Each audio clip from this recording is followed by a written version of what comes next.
tuklasin ang isang lugar na hitik sa bago at kapanapanabik na mga aktibidad. Kunin na ang inyong susi at kamera at samahan mo kami sa pagtuklas ng nakatagong ganda ng Zamboanga Sibugay.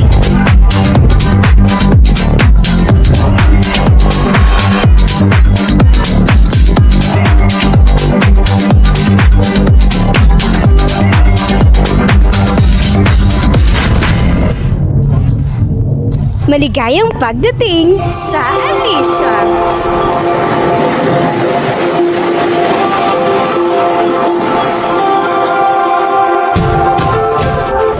Tayo na Island Beach. Ang malakristal na asul na tubig at payapang kapaligiran ay magbibigay sa iyo ng pinakamaginhawang oras ng pagpapahinga sa iyong buhay. Tulad ng ibang isla, ito ay lumulubog sa tubig tuwing mataas ang alon.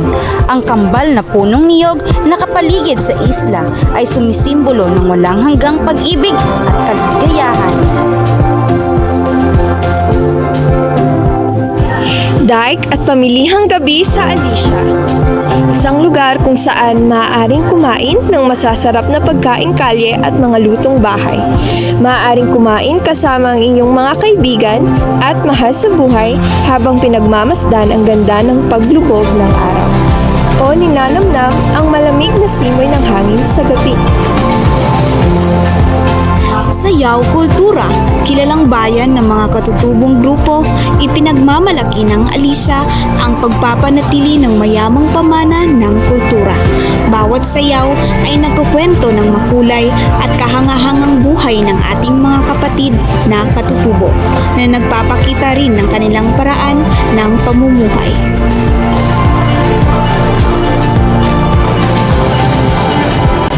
Pagkain. Tikman ang samot-saring masasarap at malinamnam na pagkain na pinagsama ang likas na sangkap, pagmamahal at malikaing paraan ng pagluluto upang gawing isang natatangi at pang 5-star na karanasang panlasa.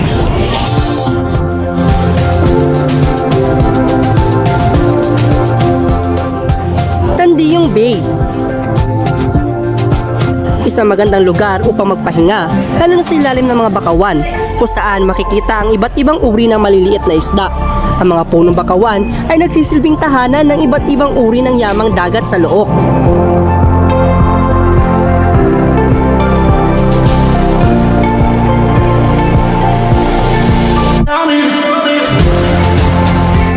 Agar-Agar Festival. Masdan ang kamangha-manghang Agar-Agar Festival, isang taunang selebrasyon na tampok ang kabuhayan ng mga taga-Alicia. Isa ang Alicia sa pangunahing tagapagtustos ng agar-agar sa buong lalawigan ng Zamboanga Sibugay.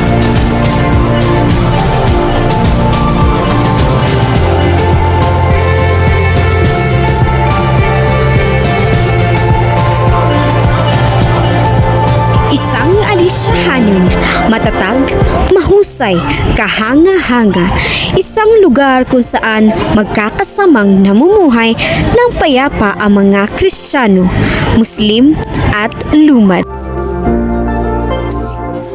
Tayo na sa Alicia!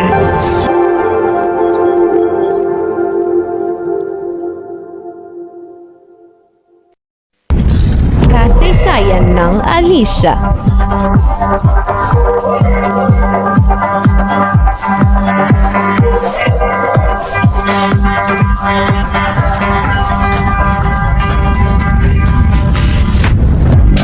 Alicia, isang 4th class na munisipalidad ng Zamboanga Sibugay, ay tinatag sa bisa ng Executive Order bilang 468 na nilagdaan ni Pangulong Elpidio Quirino noong Agosto 22, 1951. Dati itong kilala bilang Naga-Naga at dating bahagi ng Margo sa Tubig sa lumang lalawigan ng Zamboanga.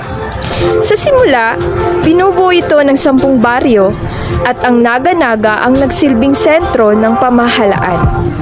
Noong 1977, Tatlong barangay mula sa Alicia ang inihiwalay upang isama sa bagong tatag na bayan ng Imelda. Ang kasaysayan ng Alicia ay kaugnay ng mas malawak na kasaysayan ng pagkakatatag ng Zamboanga Sibugay bilang isang lalawigan. Dati itong bahagi ng Zamboanga del Sur at nagsimula ang mga mungkahing ihihiwalay ito bilang isang hiwalay na lalawigan noon pang dekada 60. Tulad ng iba pang bayan sa Zamboanga Sibugay, bahagi ang Alicia ng Rehiyon 6 na kilala sa pagkakaroon ng sari-saring pangkat etniko tulad ng mga Subanin, Tausug, Yakan, Badjao at Saman.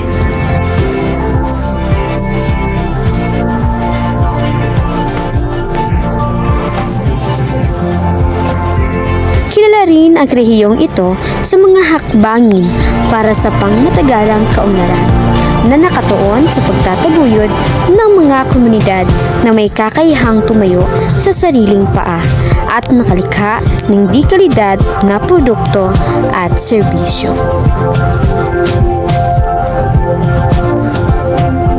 Tayo na sa Alicia.